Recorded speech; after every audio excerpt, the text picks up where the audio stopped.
통화신용정책보고서 2021년 9월에 대한 설명회를 시작하겠습니다. 오늘 설명해 주실 분은 박종석 부총재보와 홍경식 통화정책국장이며 관련 팀장들도 배석하였습니다. 예, 안녕하십니까. 박종석 부총재보입니다. 한국은행은 한국은행법 제96조 제1항에 따라서 통화신용정책 결정 내용과 배경, 향후 정책 방향을 수록한 통화신용정책 보고서를 분기마다 작성해서 국회에 제출하고 있습니다. 또한 이를 대외에 공표함으로써 통화정책에 대한 국민의 이해를 높이기 위해서 노력하고 있습니다. 오늘 발표하는 보고서 내용에 대해 간략히 말씀드리면, 통화정책 운영과 관련하여 금년 7월과 8월 두 차례 기준금리 결정의 배경, 코로나19 피해기업 및 소상공인 지원 프로그램 등 금융중개 지원 대출 운영 상황, 각종 시장 안정화 대책의 현황 등을 충실히 작성했습니다. 그리고 금통위에서 향후 통화정책 운영에 있어서 주의 깊게 살펴볼 주요 고려사항 4가지로, 첫째, 코로나19의 국내외 전개 상황, 둘째, 주요국 통화정책 및 글로벌 물가, 셋째, 국내외 금융시장 상황, 넷째, 가계부채 및 주택시장 상황에 대해 서술하였습니다. 한편 이번 보고서에서는 참고 박스로 5가지 이슈를 수록을 했습니다. 먼저 글로벌 공급 병목 현상의 현황과 파급 영향을 공급 차질이 두드러진 부문을 중심으로 살펴보고 향후 리스크 요인을 점검했습니다. 두 번째로는 다양한 물가 지표를 통해 최근 기조적 물가 흐름의 특징을 파악하고 향후 물가 흐름에 대해 평가했습니다. 세 번째로는 최근 금융권 가계대출 증가세의 주요 특징을 살펴봤습니다. 네 번째 이슈로는 최근 확대되고 있는 내외금리 차가 외국인 채권 투자 자금 유출입에 미치는 영향을 과거 내외금리차 확대기의 사례를 통해 분석했습니다. 마지막으로 거시계량 모형을 활용하여 기준금리 인상의 과거 평균적인 영향을 추정해 본 후에 현재의 금융경제 여건 하에서의 영향을 평가해 봤습니다. 그러면 지금부터 홍경식 통화정책국장이 이번 보고서에 수록된 참고 박스의 주요 내용에 대해서 조금 더 구체적으로 말씀을 드리겠습니다. 안녕하십니까. 통화정책국장입니다. 이번 통화신용정책 보고서의 내용에 대해 참고 박스를 중심으로 설명드리겠습니다. 먼저 글로벌 공급 병목 현상의 현황과 평가에 대해서 말씀드리겠습니다. 최근 주요 선진국을 중심으로 경제활동이 급속히 재개되면서 글로벌 차원에서 수요는 강하게 회복되는 데 반해 생산은 이를 따라가지 못하는 공급 병목 현상이 발생하고 있습니다. 구체적으로는 반도체 공급 부족 현상, 해상물류 지체 및 노동 공급의 더딘 회복이 주로 나타나는 모습입니다. 먼저 자동차용 반도체의 경우 수요가 빠르게 회복되고 있으나 생산시설 전환, 자연재해 등으로 공급이 제약되면서 수급 불균형이 발생하였고, 이는 주요국에서의 완성차 감산 등 산업 생산 회복을 제약하는 한편 차량 가격 상승 등 물가 상승 요인으로 작용하였습니다. 해상 물류 부분은 지난해 하반기 이후 글로벌 교역량이 빠르게 반등하였으나 주요 항만 적체, 선박 공급 제한 등으로 지체가 이어지는 모습입니다. 이러한 해상 물류 차질은 상품 인도 지연을 통해 생산 회복을 제약하고 물류비 상승을 통해 기업의 비용 부담을 증대시키는 요인으로 작용할 가능성이 있습니다. 노동시장 부문에서도 주요 선진국에서 경제활동 재개가 본격화되면서 산업 전반에서 구인 수요가 빠르게 늘어나고 있으나 감염 위험, 보육 부담, 실업급여 확대 등의 영향으로 노동 공급은 상대적으로 더디게 개선되고 있습니다. 노동 공급의 더딘 회복은 경제활동 재개 부분을 중심으로 생산 회복을 다소 제약하는 한편 임금 상승 압력을 높이는 요인으로 작용하였습니다. 이러한 공급 병목 현상은 향후 생산 및 물류의 조정, 투자 확대, 지원 조치 종료에 따른 노동 공급 확대 등으로 점차 완화될 것으로 보이는 것이 대체적인 견해입니다만은 최근 델타 변이 바이러스 확산에 따른 생산 및 물류의 추가적인 차질 가능성 등은 향후 공급 병목 완화 속도에 대한 리스크 요인으로 잠재해 있습니다. 특히 글로벌 주요 생산 기지인 아시아 지역에서 반도체 등의 공급망 차질이 심화될 경우 이러한 공급 병목 완화 시기가 예상보다 지연될 가능성이 있습니다. 따라서 향후에 이러한 현상의 추이와 그에 따른 국내외 성장 및 물가에 대한 영향을 면밀히 점검해 나갈 필요가 있겠습니다. 다음으로는 기저적 물가 흐름의 흐름 평가에 대해서 말씀드리겠습니다. 금년 4월 이후 소비자 물가는 2%를 상회하는 오름세를 지속하고 있습니다. 소비자 물가에는 변동성이 큰 식료품과 에너지, 그리고 정부의 관리 품목 등 여러 교란 요인의 영향이 포함되어 있으므로 이러한 영향을 제외한 다양한 기저적 물가 지표를 산출해 본 결과 동지표의 평균적인 상승률은 코로나19 확산 직전인 지난해 1월 수준을 상회하는 1% 후반으로 높아졌습니다. 기저적 물가 지표는 소비자 물가에 비해 변동성이 낮고 지속성은 높게 나타나는 경향이 있는데 최근의 특징을 살펴보면 물가 상승 압력이 일부 품목에 국한되지 않고 전반적으로 확대되고 있는 것으로 보입니다. 다음으로 기저적 물가 지표는 최근의 경기 회복 흐름을 반영하여 오름세가 확대된 것으로 보입니다. 예를 들어 GDP 갭에 민감하게 반응하는 경기 민감 근원 물가의 오름세 확대는 지난해 하반기 이후 경기 회복세 지속의 영향이 반영되고 있음을 시사합니다. 마지막으로 기저적 물가 지표는 인플레이션 기대와 높은 연관성을 보이고 있는데 최근의 기저적 물가 상승 압력 확대를 반영하여 기대 인플레이션도 상승하는 모습입니다. 향후 소비자 물가의 오름세는 공급적 요인의 영향이 줄어들면서 점차 둔화될 것으로 전망되나 기저적 물가 오름세는 경기 회복세가 지속되면서 점차 높아질 것으로 예상됩니다. 다음으로 최근 금융권 가계대출 동향 및 평가에 대해 말씀드리겠습니다. 금년 1월에서 7월 중 금융권 가계대출은 총 79조 7천억 원이 늘어나 지난해 하반기에 이어 높은 증가세를 지속하였습니다. 증가율도 지난해 11월 전년 동월 대비 8%를 상회한 이후 금년 4월 이후에는 10% 내외의 높은 수준을 지속하였습니다. 최근 금융권 가계대출 확대는 다음과 같은 특징을 보였습니다. 첫째, 정부의 대출 규제 강화에도 불구하고 비수도권 및 중저가 중심의 주택 구입과 전세 관련 자금 수요로 주택담보대출이 높은 증가세를 지속하였습니다. 둘째, 신용대출 규제 강화에도 불구하고 가계의 자산 투자, 생활 및 사업 자금 수요 등이 확대되었으며 특히 주식 등 위험자산 투자를 위한 신용대출 수요도 늘어나면서 기타 대출이 큰 폭 증가하는 모습을 보였습니다. 셋째, 금융권 전반의 대출 규제가 강화되는 가운데 규제 강도가 상대적으로 약한 비은행권으로 가계대출 수요가 이동하면서 비은행권 대출 증가세가 크게 확대되었습니다. 넷째, 고정금리와 변동금리의 격차가 확대됨에 따라 가계의 변동금리형 대출의 금리 유인이 증대되면서 변동금리형 대출의 취급 비중이 크게 상승하였습니다.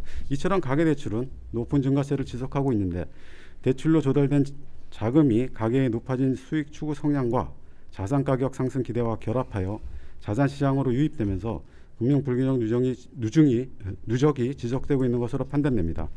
향후 금융당국의 가계대출 증가세 관리 노력이 강화되겠으나 최근 주택시장 상황과 높아진 수익 추구 성향 등을 감안하면 당분간 가계의 대출이 수요 면에서 크게 둔화되기는 어려울 것으로 예상됩니다. 앞으로도 주택 등 자산시장 여건, 차입을 통한 수익 추구 행태, 금융권 가계대출 상황을 보다 면밀히 점검해 나갈 필요가 있겠습니다. 다음으로 내외 금리차 확대가 외국인 투자자금 유출입에 미치는 영향에 대해 과거 내외 금리차 확대기를 통해 점검해 본 결과를 말씀드리겠습니다. 2005년 이후 한미 금리차가 크게 확대된 시기는 미국 서브프라임 모기지 사태 시기, 글로벌 금융위기 이후 국내 경기 상승 시기, 또 최근의 미국 통화정책 완화 시기로 나누어 볼 수 있는데 세 시기 모두 외국인 채권 자금은 순유입되었으며 순유입 규모도 그 외의 시기를 크게 넘어서는 것으로 나타났습니다. 한편 외국인 투자 자금 유입 요인 및 주체는 시기별로 상이한 모습을 보였습니다. 먼저 미국 서브프라임 모기지 사태 시기에는 미 연준의 지속적인 정책금리 인하로 우리나라와 미국 간 내외금리 차가 대폭 확대되면서 국내 채권 투자에 대한 차익거래 유인이 크게 확대되고 해외 상업은행, 투자회사, 증권회사 등 민간 자금이 큰 폭으로 순유입되었습니다. 두 번째, 글로벌 금융위기 이후에는 국내 경기가 상승할 시기입니다. 환율 하락, 양호한 국내 경제 여건 등으로 중장기 시기에서 자금을 이용하는 중앙은행, 외국 중앙은행, 국부펀드 등의 공공자금이 국내 채권 투자를 주도했습니다. 그다음에 미국 통화정책 완화 시기입니다. 2019년에서 20년이 될 텐데요. 이때는 우리나라의 양호한 기초경제 여건, 높은 금리 수준 등으로 공공자금이 국내 채권에 대한 투자를 크게 확대하였으며 차액거래 유인이 확대된 시기를 중심으로 민간 자금도 동시에 상당폭 유입되었습니다. 한편 실증 분석 결과 내외금리차 확대가 채권금리 유출입에 미치는 영향은 내외금리 차이의 역전 여부 등에 따라 다른 것으로 나타났습니다. 우선 우리나라 금리가 미국 금리보다 높은 시기에는 내외금리차 확대가 유의미하게 외국인 채권 자금의 순유입을 유발하는 것으로 나타났습니다. 또한 미국 금리가 하락해서 내외금리차가 확대된 경우가 국내 금리 상승으로 인한 경우보다 유입되는 외국인 채권 자금의 규모가 더 크고 기간도 더 긴 것으로 나타났습니다. 과거 사례 또 실증 분석 결과 우리나라의 양호한 기초경제 여건 등을 감안할 때 최근의 내외금리차 확대는 대체로 외국인 채권 자금 순유입 증가 요인으로 작용할 것으로 보입니다. 민간 부분 외국인 채권 투자의 경우 외환시장 상황에 따라 차익거래 유인이 낮아질 경우 유출 압력이 높아질 가능성도 배제할 수 없겠습니다. 이에 따라 코로나19 전개 상황, 주요국 및 국내 통화정책에 대한 기대 변화를 포함한 외환 부문의 리스크 요인의 변화, 글로벌 위험 선호 성향, 가격 변수의 움직임 등을 더욱 면밀히 살펴보아 나갈 예정입니다. 다음으로 거시계량 모형을 활용한 기준금리 인상의 영향 분석에 대해 말씀드리겠습니다. 기준금리 조정은 시차를 두고 성장, 물가, 금융 불균형 등에 영향을 미치게 되는데 이를 거시계량 모형으로 추정해 본 결과 기준금리 25bp 인상은 평균적으로 GDP 성장률과 소비자 물가 상승률을 1차 연도에는 각각 0.1%포인트 또 0.04%포인트 정도 약화시키는 것으로 추정되었습니다. 금융 불균형 측면에서는 기준금리 25bp 인상 시 가계부채 증가율 및 주택가격 상승률이 1차 연도에 각각 0.4%포인트 및 0.25%포인트 정도 둔화되는 것으로 추정되었습니다. 하지만 이런 계량 모형의 추정 결과는 과거 분석 대상 기간의 평균적인 영향을 측정한 것이며 모형의 구성이나 추정 방법 또 대상 기간에 따라 상당히 많이 바뀌어질 수 있습니다.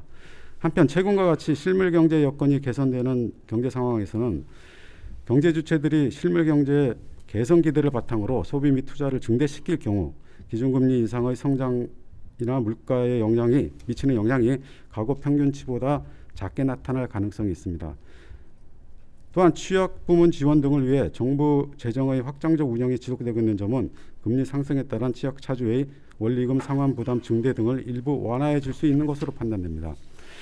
한편 가계부채 및 주택시장 과열 우려가 제기되고 있는 등 현재 대내외 충격에 대한 민감도가 높아져 있고 또한 변동금리부 대출 비중도 금리 민감도를 높이는 요인으로 작용할 것으로 보여서 금리 조정의 영향이 크게 나타날 수 있는 소지도 있습니다.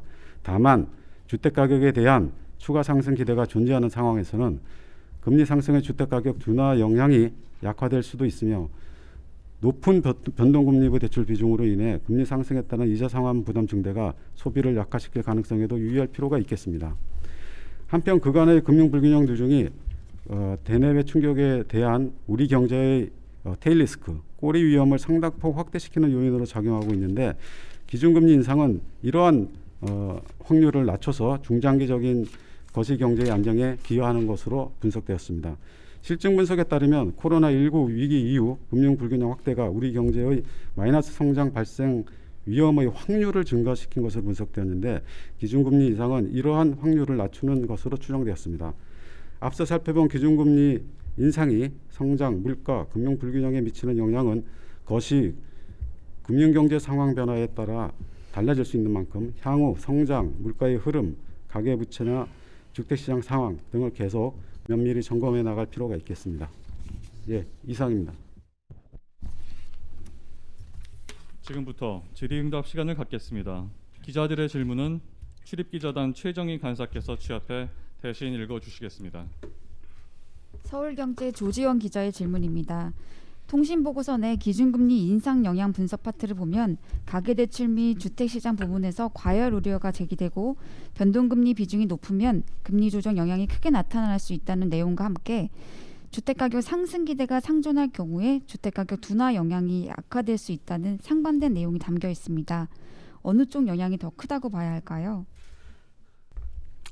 기준금리 인상했을 때 영향을 분석한 그 내용을 보고 질문을 하셨는데요.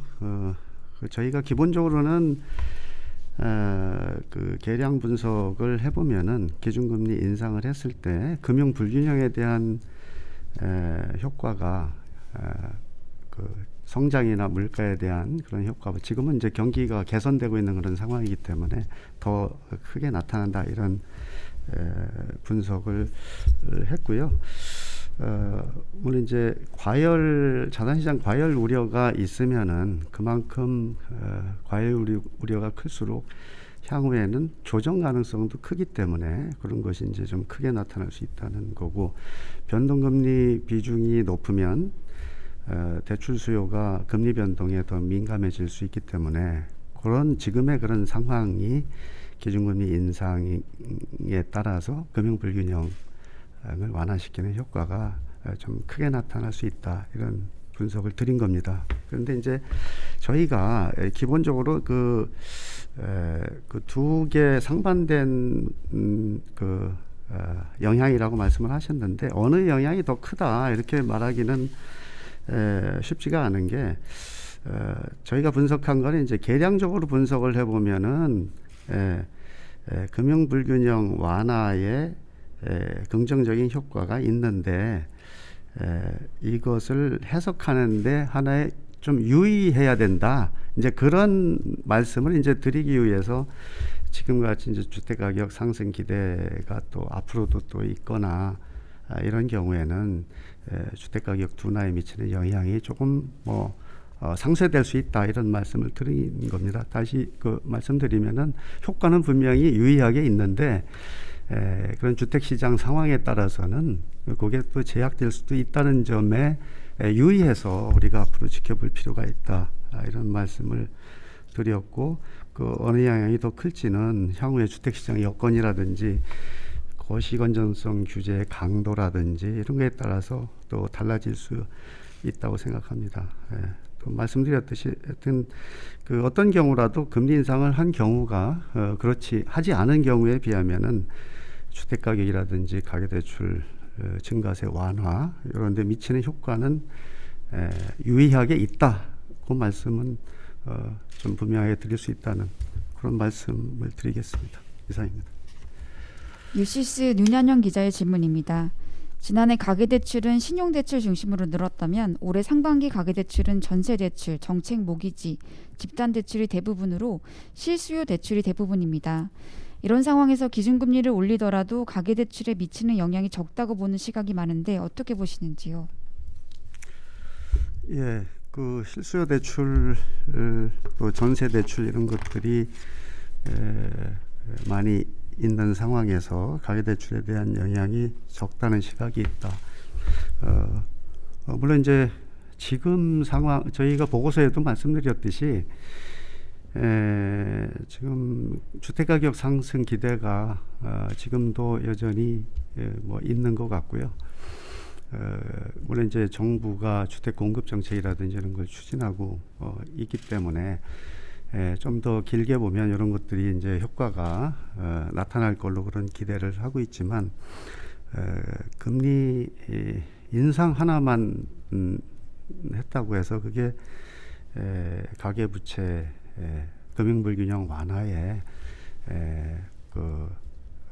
효과를 이렇게 크게 나타낸다는 데는 한계가 있다고 생각이 됩니다. 그렇지만 이제 기준금리 인상을 했을 때 저희가 분석한 대로 가계부채를 좀 완화하는데, 증가세를 완화하는데 분명히 효과는 있는 거고, 또 이 효과가 잘 나타나기 위해서는 거시건전성 정책, 지금 추진하고 있는 그런 거시건전성 정책, 또 주택 공급 정책, 이런 것들이 계속 잘 추진이 되고 일관성 있게 추진이 되고, 그래야 효과가 같이 나타날 수가 있다. 그렇게 답변드리겠습니다. 이뉴스투데이 이지혜 기자, 뉴시스 윤한영 기자의 질문입니다. 금융 불균형의 주요 원인으로 지적되고 있는 가계부채를 살펴보면 전세대출과 같이 기준금리 인상만으로 억제가 안 되는 부분이 있어 보입니다. 그렇다면 기준금리 인상 외에 어떤 방법을 취해야 금융 불균형을 완화할 수 있다고 보시는지요? 또한 연내 기준금리 추가 인상을 어렵게 하는 요소가 있다면 어떤 변수를 들 수 있을까요? 예, 두 가지 질문이신데요. 그 금리 인상 이외에 어떤 방법을 취해야 금융불균형을 완화시킬 수 있는지 물으셨는데, 그 총재님 뭐 메시지에서도 여러 번 그 말씀을 드렸듯이 금융불균형, 또 금방 제가 말씀드렸듯이 금융불균형 완화를 위해서는 금리 인상만으로는 안 된다, 어렵다, 제약이 있다라는 말씀 또 드릴 수밖에 없고, 이게 효과적으로 나타날 수 있기 위해서는 다른 정책들이, 정부 정책, 금융당국의 정책이 같이 효과적으로 시행돼야 된다. 또 그렇게 지금 정부에서도 노력을 하고 있다고 생각이 됩니다. 그래서 늘 말씀드리지만은 효과적인 거시건전성 정책이 병행돼야 된다고 생각이 됩니다. 그 DSR 규제 강화, 그런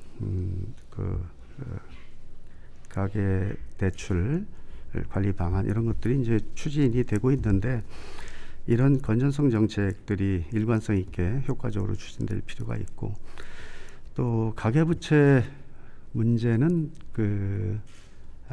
자산 시장하고 같이 연결이 돼 있는 문제지 않습니까? 그래서 주택 시장과 같은 자산 시장을 안정시킬 수 있는 그런 정책들, 이미 발표된 주택 공급 계획의 추진이라든지 이런 것들을 지속적으로 잘 추진하는 것들, 이런 정책이 계속 잘 일관성 있게 추진이 돼야 된다, 그렇게 생각을 합니다. 두 번째 질문이 추가 인상을 어렵게 하는 요인에 대해서는 제가 간략히 설명드리겠습니다. 그거 말씀하셨군요. 예, 그걸 제가 잊었는데, 기준금리 추가 인상을 어렵게 하는 그 요인이 뭐가 있을 수 있냐, 이런 말씀 주셨는데요. 일단 지난 8월 기준금리 인상을 한 이후로 정책금리가 인상 사이클로 들어갔습니다. 그래서 인상 사이클로 들어갔는데, 추가 조정 시기라는 거는 이제 향후 성장이나 물가 상황, 또 금융불균형 상황의 전개, 이런 것들이 이제 달려 있는 거고요.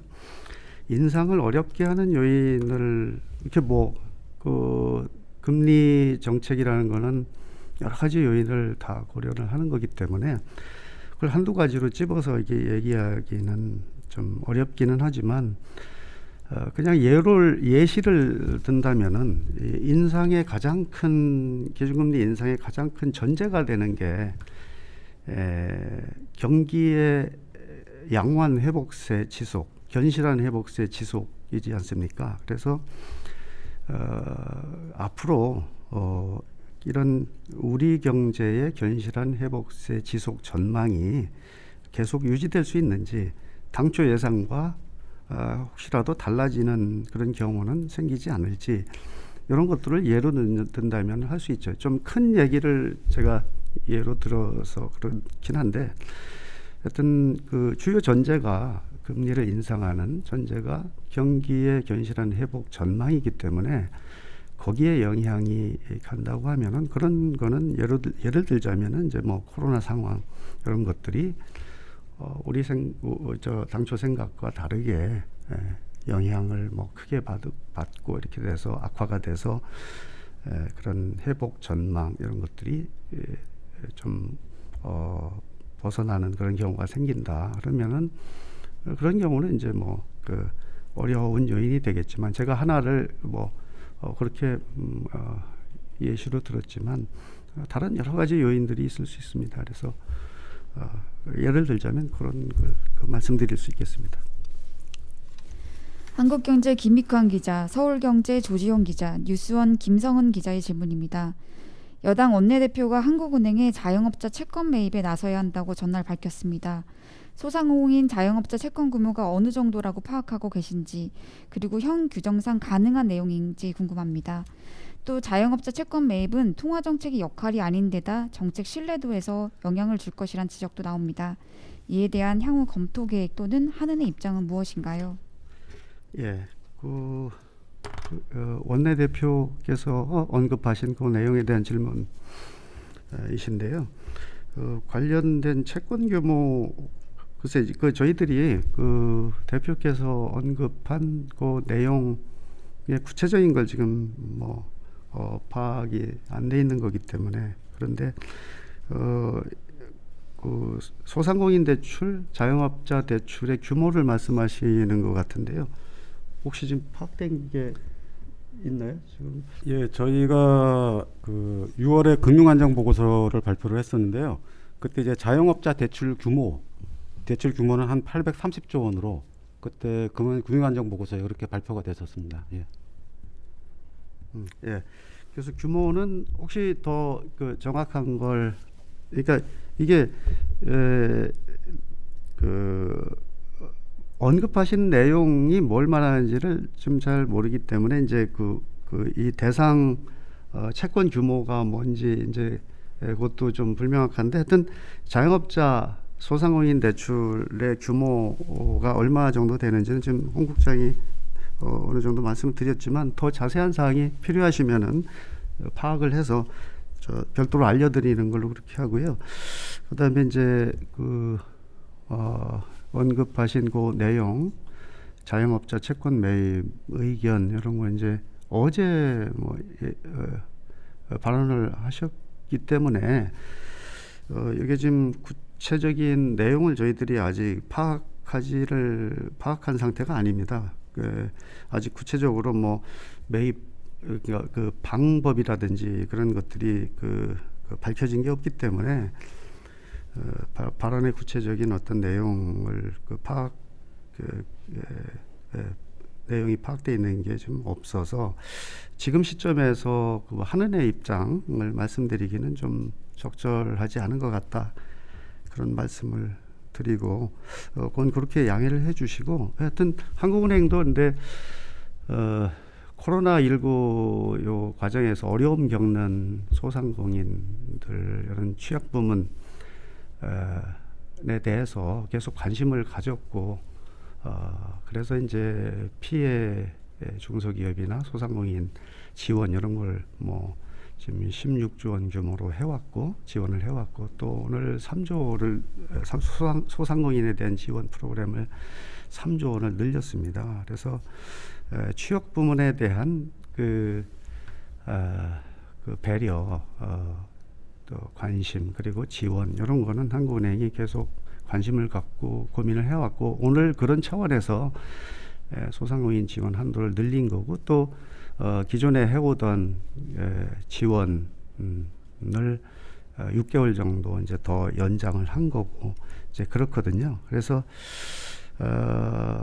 일단 오늘 그런 증액을 해서 지원을 강화하기로 이렇게 했기 때문에 향후 추이를 좀 더 보고 또 소상공인 같은 취약 부문의 자금 사정 이런 것도 앞으로 계속 보고 또 추가로 또 저희들이 또 더 뭐 지원할 필요성이 있는지 그런 것들은 계속 점검을 하면서 또 보완할 게 있으면 보완하고 뭐 늘 그렇게 지금까지 해왔습니다만 그렇게 해야 될 걸로 그렇게 생각이 됩니다. 어쨌거나 지금 직접적인 질문에 대해서 자영업자 채권 매입 관련해서는 아직 구체적인 게 파악이 안 돼 있어서 오늘 말씀드리기는 좀 어렵다 그런 말씀으로 양해를 해주셨으면 감사하겠습니다. 네. 연합 인포맥스 오진우 기자, 이투데이 김남현 기자의 질문입니다. 8월 통방문에서 통화 정책이 완화 기조를 유지할 것이라는 문구가 약 5년 만에 삭제됐습니다. 이런 변화는 앞으로 금리의 방향은 상승 쪽이라는 것을 명확히 한 것으로 이해하면 되는지요? 실제 부총재 부님께서 지난번 설명회에서 한두 차례 금리 인상에도 완화적이라고 말씀하셨는데요. 이미 한 번의 금리 인상이 이루어졌는데 현 상황에서 몇 번 금리를 인상해도 여전히 완화적으로 완화적이라고 판단하고 계시는지요? 끝으로 두 차례 금리 인상은 긴축은 아니라고 하시면서 1% 수준의 인상을 우선 예고하셨는데 내년 3% 성장 등 양호한 경제 여건이 유지되면 긴축 수준으로의 통화 정책 전환도 가능하다고 생각하시는지요? 예. 8월 통방문에서 완화 기조 유지 문구가 빠졌다 이런 질문을 하셨는데 완화 기조 유지라는 거는 지금의 그 통화 정책의 어떤 상황이 완화 기조가 유지되고 있다는 것은 이제 뭐 다 아는 사실이고요. 그래서 이제 이번 통방문에서 이제 완화 정도의 추가 조정을 향후에 이제 판단해 나갈 거다라는 문구가 추가됐는데 그 문구 자체에 완화 정도의 추가 조정이라는 완화 정도 거기에 이제 이미 지금의 그 기조는 완화적이다. 뭐 한번 올렸어도 그런 의미가 담겨 있어서 그렇게 문구를 조정을 한 걸로 이해를 해주셨으면 좋겠습니다. 그리고 뭐 금리 방향은 당연히 8월에 인상을 이제 시작으로 해서 그 시기나 속도는 향후 경제 상황, 금융 안정 상황 이런 게 달려 있지만 그 사이클은 인상 사이클로 이제 들어간 거라는 거는 뭐 다 아는 사실이시고요. 몇 번 인상을 해야 완화적이 아니냐 이거는 그때 그 경제 상황 변화에 따라서 달려 있습니다. 뭐 경제 회복의 속도, 성장세 속도라든지 물가 상승세의 어떤 뭐 추이라든지 뭐 그런 거에 그런 거에 따라서 이제 완화적이냐 긴축적이냐 그게 달라집니다. 그래서 그걸 지금 뭐 몇 번 인상이 되면 완화적이냐 이런 말씀을 드릴 수는 없고요. 그 긴축 수준으로의 통화정책 전환도 가능한 거냐? 내년에 3% 성장 뭐 이렇게 해서 그 양호한 경제 여건이 계속되면 긴축 수준의 통화정책 전환도 가능한 거냐 이런 질문에 대해서는 아직은 지금 그 단계까지 생각하거나 언급할 단계는 좀 아닌 것 같다 이런 생각을 드립니다. 그래서 향후에 늘 말씀드리지만 경제 상황, 또 성장 물가 상황, 또 금융 불균형 정도의 전개 추이 그런 거에 달려 있고 지금은 이제 완화 기조가 여전히 유지되고 있고 그 정도를 언제 어떻게 또 추가적으로 조정해 나가느냐 그런 것들을 이제 향후에 좀 계속 고민을 하고 저희들이 경제 상황 변화를 보고 그렇게 해야 될 거로 생각이 됩니다. 네. 네, 추가 질의가 없으므로 이상으로 기자 설명회를 마치겠습니다. 감사합니다.